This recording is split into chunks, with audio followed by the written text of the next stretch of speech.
Acne, pimples या मुहासे ये क्या होते हैं, क्यों होते हैं और अगर आप इससे सफ़र करते हैं तो आप क्या कर सकते हैं अपने स्किन केयर रूटीन में या क्या स्किन ट्रीटमेंट्स करा सकते हैं। अगर ये सारे सवाल आपके भी मन में हैं तो ज़रूर इस वीडियो को एंड तक देखें।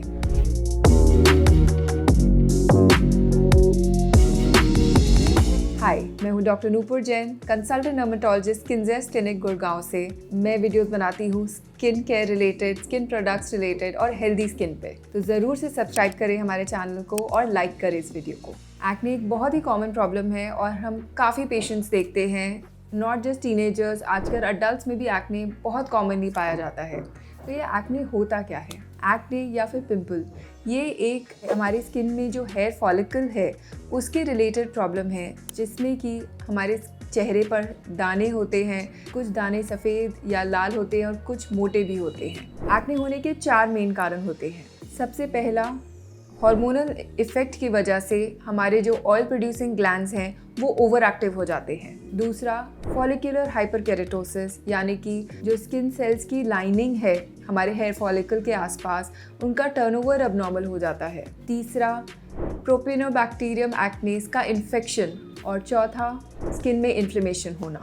यही 4 मेन कारण हैं जो कि अलग तरह के एक्ने बनाते हैं। एक्ने के अलग स्टेजेस होते हैं, जैसे कि कोमेडॉन्स 2 तरह के होते हैं। एक होता है ओपन कोमेडॉन या ब्लैक हेड, जिसमें कि जो ब्लॉक्ड ग्लैंड है उसका ओपनिंग ओपन होता है और एयर की ऑक्सीडाइजेशन की वजह से वो काला नजर आता है। क्लोज्ड कोमेडॉन यानी कि वाइट हेड वो होता है जिसमें ऊपर की कवरिंग होती है स्किन की और वो वाइट हेड जैसा नजर आता है। नेक्स्ट स्टेज, जब वो इन्फ्लेमेशन हो जाती है इस ब्लैक हेड या वाइट हेड पे, तो वो बनाता है एक लाल रंग का पैप्यूल। इस पैप्यूल में अगर बैक्टीरिया का इन्फेक्शन हो जाए तो वो बनाता है पस्ट्यूल, और जब ये पस्ट्यूल बहुत ज़्यादा इन्फ्लेमेशन और बहुत ज़्यादा इन्फेक्टेड हो जाता है तो एक मोटा सा नोड्यूल बनाता है। हार्मोनल चेंजेस जो बॉडी में देखे जाते हैं प्यूबर्टी के टाइम पे, यूजुअली 12 साल से 25 साल तक की उम्र में, इन हार्मोन्स की वजह से हमारे ऑयल प्रोड्यूसिंग ग्लैंड्स जो है वो ओवर एक्टिव हो जाते हैं। ऑयल जब हमारे ग्लैंड से ज़्यादा निकलता है वो हमारे पोर्स को ब्लॉक कर देता है। ब्लॉक्ड पोर्स जब इन्फेक्ट हो जाते हैं बैक्टीरिया से, फिर वो बनाते हैं पिंपल। हार्मोनल इन्फ्लुएंस के अलावा कुछ और भी कॉजेज होते हैं एक्ने के, जैसे कि जेनेटिक फैक्टर्स। कई बारी ऐसा भी देखा गया है कि लोगों की लाइफस्टाइल बहुत अच्छी है, स्किन केयर रूटीन बहुत अच्छा है, फिर भी एक्ने निकलते हैं। तो उन केसेस में जेनेटिक फैक्टर्स को देखना ज़रूरी है कि अगर जेनेटिकली किसी के एक्ने प्रोन स्किन है, जेनेटिकली फैमिली हिस्ट्री है एक्ने की, तो वो फिर भी निकल सकते हैं। इनके अलावा डाइटरी इन्फ्लुएंस भी पाया गया है काफ़ी स्टडीज़ में, जिसमें कि डेयरी प्रोडक्ट्स की वजह से एक्ने बढ़ता है। अगर हम हाई शुगर डाइट ले, हाई कार्बोहाइड्रेट का डाइट ले, वो भी बॉडी में इन्फ्लेमेशन बढ़ा करके एक्ने को बढ़ा सकता है। जो लोग रेगुलर मेकअप का इस्तेमाल करते हैं उनके भी ब्लॉक्ड पोर्स के चांसेस ज़्यादा होते हैं और उनमें भी एक्ने ज़्यादा कॉमनली पाया जाता है। इनके अलावा एक्सेस ऑयलिंग, अगर हम फेस पे ऑयल लगाएं ज़्यादा या स्कैल्प में भी ज़्यादा अगर ऑयल लगाते हैं तो वो कई बारी फोरहेड पे या स्किन पे ड्रिप होता है और ग्लैंड्स को ब्लॉक करके एक्ने प्रोड्यूस कर सकता है। कुछ लोग जो हेयर वैक्स या हेयर में कुछ प्रोडक्ट्स यूज़ करते हैं उनमें भी फोरहेड पे एक्ने काफ़ी कॉमनली पाया जाता है। अगर आप जिम के सप्लीमेंट्स लेते हैं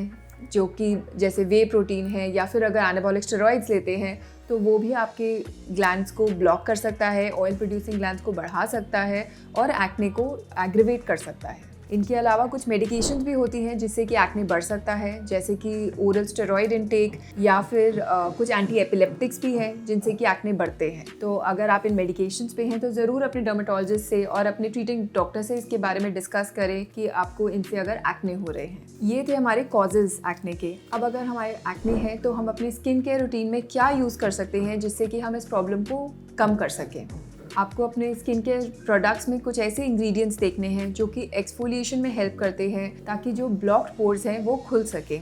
आपके इंग्रेडिएंट्स जो इंपॉर्टेंट है एक्ने के लिए, जैसे कि सैलिसिलिक एसिड, इन्फेक्टेड एक्ने के लिए एंटीबायोटिक ऑइंटमेंट्स जैसे कि क्लिंडामाइसिन, बेंजोइल पेरोक्साइड और रेटिनॉइड्स भी हैं जो कि स्किन सेल्स टर्नओवर को बढ़ा करके एक्ने की प्रॉब्लम को कम करते हैं। हमें ये ध्यान रखना ज़रूरी है कि हार्मोनल चेंजेस जो प्यूबर्टी में होते हैं उनको रोकना पॉसिबल नहीं है, लेकिन अगर हम एक अच्छा स्किन केयर रूटीन फॉलो करें, हम अपने एक्ने को अगर कंट्रोल कर सके तो हम जो लॉन्ग टर्म रेपरकशंस है एक्ने के, जैसे कि एक्ने स्कार्स या फिर एक्ने मार्क्स, उनको ज़रूर से अवॉइड कर सकते हैं। मैंने ये भी देखा है काफ़ी लोगों की आदत होती है अगर एक भी पिंपल निकला है उसको स्क्वीज़ करने की कोशिश करते हैं, पिक करने की कोशिश करते हैं और इस प्रोसेस में वो ही खुद अपना एक नया स्कार बना लेते हैं। तो एक्ने को बिल्कुल टच नहीं करना चाहिए, पिक करना बिल्कुल अवॉइड करना चाहिए। अगर आप मेकअप लगाते हैं रोज़ तो ज़रूर से रात को सोने से पहले मेकअप हटा करके सोए, डबल क्लेंस करें ताकि कोई भी मेकअप का पार्टिकल ना रह जाए स्किन पे जो कि ग्लैंड्स को ब्लॉक करके एक्ने को बढ़ा सकता है। उसके अलावा